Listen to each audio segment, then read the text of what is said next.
Catus Maximus here, this time talking about the Indestro mini slip joint pliers. Channel lock pliers, 45-degree jaw. These happen to actually have 4 positions here.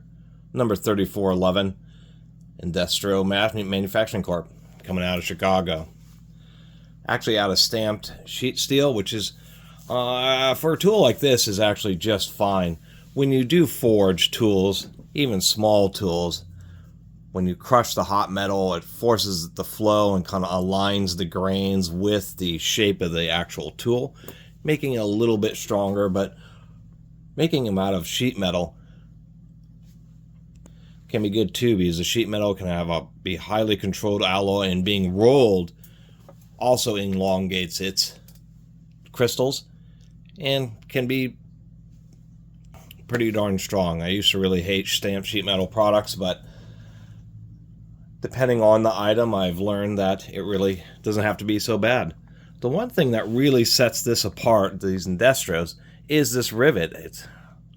I don't know if that's actually custom by somebody or if that's from the factory, that it looks like it was just a pin that was pushed through and then, like, I mean, I don't know if that was pressed or crushed or what. Whoops, it's a little broken apart there. But it seems like a kind of a, I was going to say funky way to do it, but I meant to say not the prettiest, but it isn't funky. It's actually pretty solid, because instead of having the nut, you just have this welded piece and it isn't going to come loose.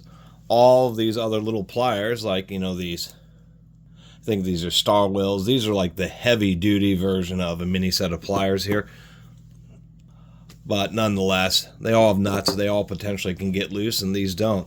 You know, if we start comparing these down the line, I don't mind this kind of, this is a traditional double flat pin, so when you rotate it, it can slip through the narrow slots, and then when you get it back into position, it goes onto the wide section. That's how these slip joints work.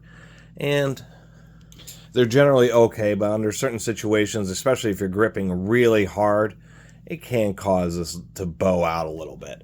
But small pliers are meant for small tasks. I do think these are better than the Protos. The Protos are forged, but of course the criticism was that they are tongue and groove, but the tongue is just this microscopic piece. So Protos were always the most disappointing. Here's my PNCs, and the PNCs are only 3 position, but I always like to mention these when I do the little pliers, is the PNCs still this day have the smallest jaws of any adjustable plier I've ever found. They're pretty thin, definitely pretty weak, but they are just absolutely tiny and are actually dwarfed by the mini Indestros. Moving on, we have another pair that I think is quite high quality. These are the Diamond, this is the Diamond Cock and Horseshoe Company, Diamond Tools. It's a tongue and groove, kind of like the Protos and the mini channel locks. But on these diamonds, what we have is we have a very long and deep tongue that really gets a good solid engagement. Diamond hand tools have always been one of my favorites, and these follow that trend. These are probably the next best pair I have to kind of these thick boy heavy duty German ones.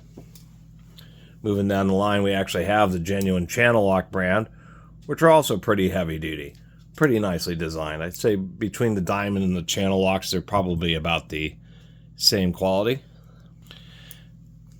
Moving still further down the line, we have a couple of Craftsmans. We have an old school's Craftsman, which uses a double flat pin, and these aren't really too bad. I kind of like these Craftsmans. One thing I'll say about these Indestros is when you really squeeze them, you get this nice feeling of solidity, just not quite as much springiness as some of these other smaller ones.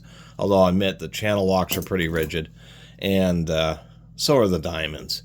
These are the kind of pliers that if you use both hands and crush them, you could easily break them. They're obviously for wiring connectors and other small duties. We have a newer set of Craftsman's laser etch. These are still USA, but they're a slightly cheaper version with just a single flat pin and not very large nubs. These are the ones I'm most worried about using and actually having it, because those nubs are so short here, or that it just won't take very much bowing. This back piece here is really thin, so you have to be kind of careful with these, otherwise you may damage them. So anyway, just was happy to add a classic American manufacturer Indestro set of mini pliers. These things don't show up super often, but I still think they're super cool, mainly because you have all these mini pliers and you can pick them all up, stuff them all in your hand, and have a whole handful of tiny little pliers. They're just the neatest little thing. And the Indestro 3411s, I'm actually happy to add these to the collection. I think they're overall, compared to so many of the other brands, I actually think they're pretty rigid, pretty solid, and I like the welded rivet. It just isn't any of these kind of nuts that's ever going to give you any trouble, ever. Anyway, thanks for watching.